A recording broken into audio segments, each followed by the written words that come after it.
Yeah, greetings to you in the name of the Lord Jesus Christ. I am Pastor Shela Badimo, and I am here to share with you the terrific and horrific revelation the Lord showed me about the status quo of the security crisis going on in Nigeria. I tell you the truth, I lie not. What I saw was unthinkable, and my prayer is just that what the Lord showed me will not come to pass. Um, if it were to be of my own will, I will not come here to say something like this. People will know me, know that I'm kind of reserved, and I'm not the kind of person that would want to be in people's face telling revelation or sharing vision. But because of the sensitivity and how critical what the Lord showed me was, I have no option than to do this video. So if there's any plea I want to play with you, it is that after seeing this video, please act on it as a Christian. Whatever is expected of you to do, please do it, and most importantly, make sure you share this to others, because in this video is my obedience to the Lord, and what you do with what you'll be hearing in this video is left between you and God. If not for the instruction the Lord has given me, I would not do this video, especially because of the experience I had in 2019. In my community in Lagos State, Nigeria, a couple of people knows about this scenario. During 2019-2020, it was a period of height of insecurity. There were a lot of criminal activities being spearheaded by some cyber cult groups. And in July 2019, the Lord showed me a revelation about my community here in Lagos State, Oshoki, Lagos. And the Lord told me that there are 3 demons involved, the cooperation of some stakeholders in the community. And the Lord gave me a detailed instruction on what I need to do and what the church in our community needed to do. But I was reluctant, because I was like, me going to churches and telling them that I saw a vision. I have not always loved things like that. So I just printed out the instruction. It's still on my Facebook, Olushola Bademo, just to prove to you the authenticity of what I'm saying, and I'm going somewhere. Olushola Bademo on Facebook. If you scroll down or search for Owoshoki, message for Owoshoki, something like that, in 2019 July, you will see it there. All the prophecies and the things the Lord told me have all come to pass. So, but because I initially, was reluctant, after some months in October, that was July, that the Lord showed me in October 2020, I was a victim of the menace going on, and I was robbed with a youth in front of my church, and my phone was stolen. So I'm not the kind of person that the Lord will show something that pertains to a community or a state or the nation that will now keep quiet. So this is the first reason, or one of the reasons, why I needed to do this. So I'm doing this majorly as an obedience to the Lord, and for my own safety too.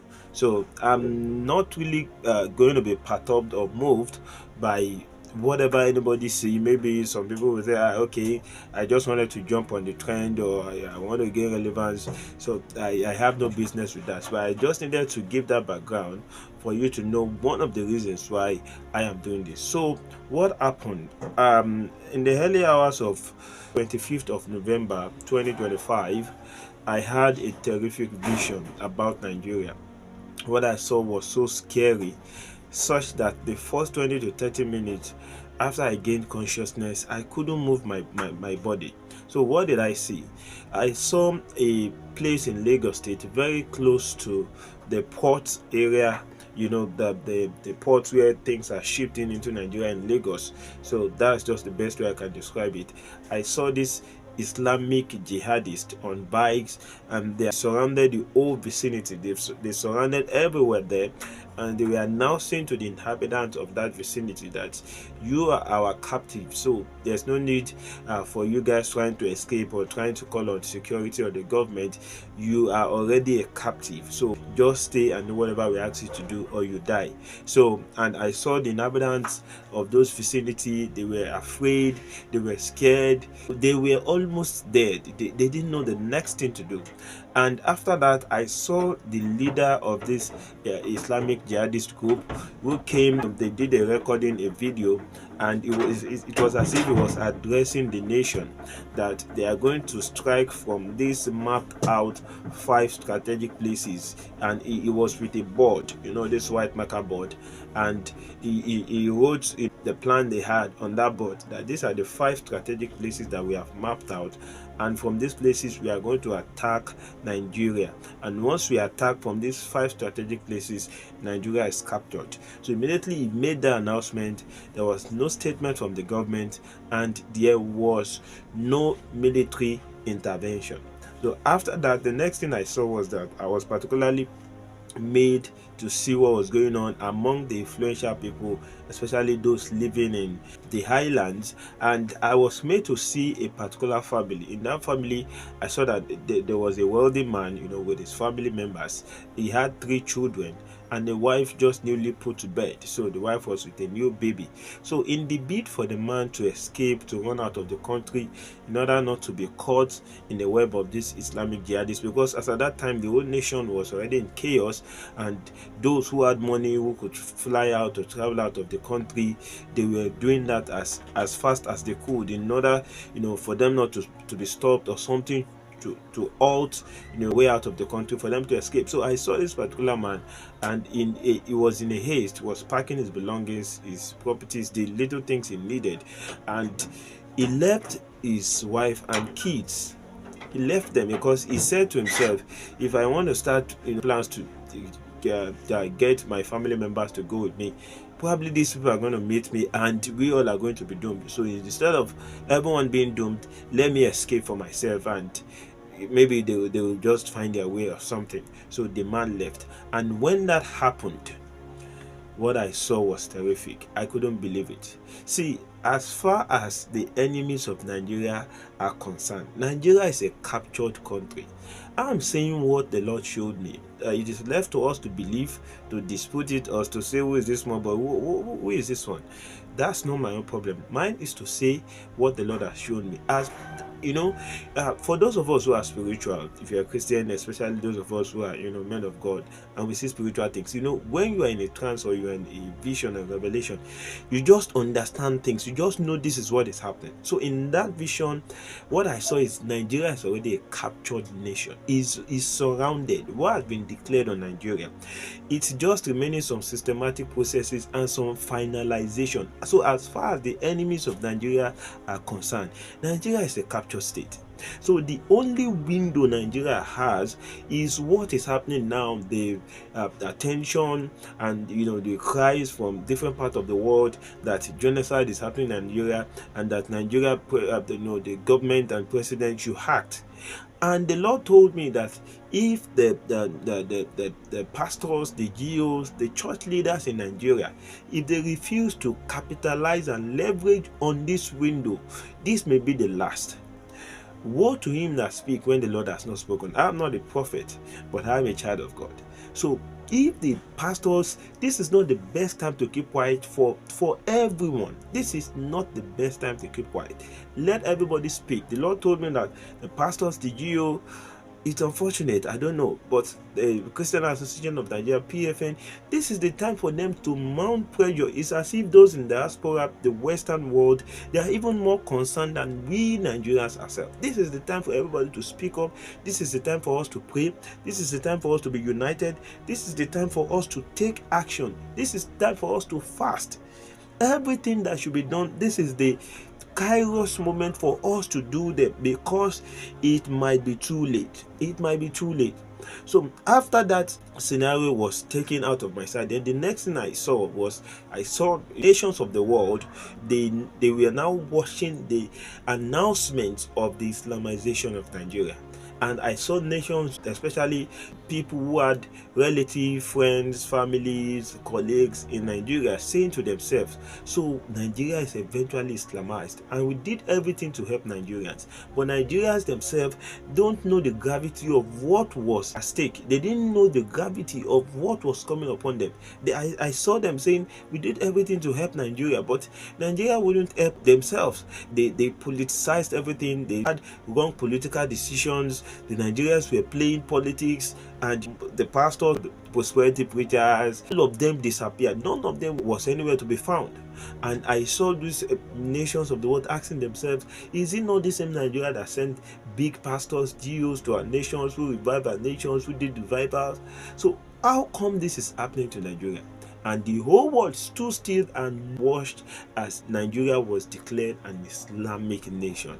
And when that happened, I saw that the Christians had only two options: either to surrender as slaves or to be killed. That was the remaining two options. I saw that Christian institutions were outlawed. No Christian church or institution was spared. Everything associated to Christian was outlawed. There was a massive flow of blood as it has never been before. Everything went aground. Persecution was much, and I saw that at that time, praying was useless. It was too late to pray, to say, oh God, show up, come and save us. It was too late. It's as if campaigning after election. So this is the message the Lord has shown me, and I have delivered my message, and my neck is free from the blood of anybody. After gaining consciousness, I was struck, couldn't move. Because yes, I've been advocating, I've been praying, I've been interceding for Nigeria, but I wasn't even expecting to see something like this. And that is why I am in your screen. Please, after watching this video, please share it, let it go far and wide. I've had many of our Jews say it's not possible, you cannot Islamize Nigeria. And that sounds, I don't know how to describe the way it sounds to me, because we keep saying these things, and right before our faces, right before our eyes, we see our friends, our uncles, our relatives in neighboring states being kidnapped, being killed. Just last week, Tuesday, 3 people lost their lives in Kwara State. Christ Apostolic Church, we were having a service. To those people now, can you imagine standing beside a relative or a friend to those people and saying, it cannot happen, they cannot kill us, when somebody, it is what you are saying is already a reality to someone. You see, those people who say it cannot happen is because they are yet to be victims. For those whose friends, families, relative or colleague has been a victim, you don't say it because they are already a victim. Their prayer is just not to further be victims. But for many of us who are down here in the southwest, we are still saying it's a lie, it cannot be Islamized. When we are not acting, when we are not praying, when we are not doing what the Lord asks us to do, please don't let us deceive ourselves. If Turkey could be Islamized, then there's no nation in the world that cannot be Islamized, because Turkey is even more of a Christian nation than we have. So please, I want us to take this message serious. This is the time for us to act. This is the time for us to pray. This is the word of the Lord to the Christians in Nigeria. The word to him that speaks when the Lord has not spoken. I have delivered as I'm sent, and whatever you do with this message is up to you and between you and God. But I want to plead with you once again. After seeing this video, please let it go viral. Please share it. Please share it. And the fact that you could watch this video means that God will hold you accountable. If there's anything you can do, you can pray, you can fast, you can encourage others to pray and fast.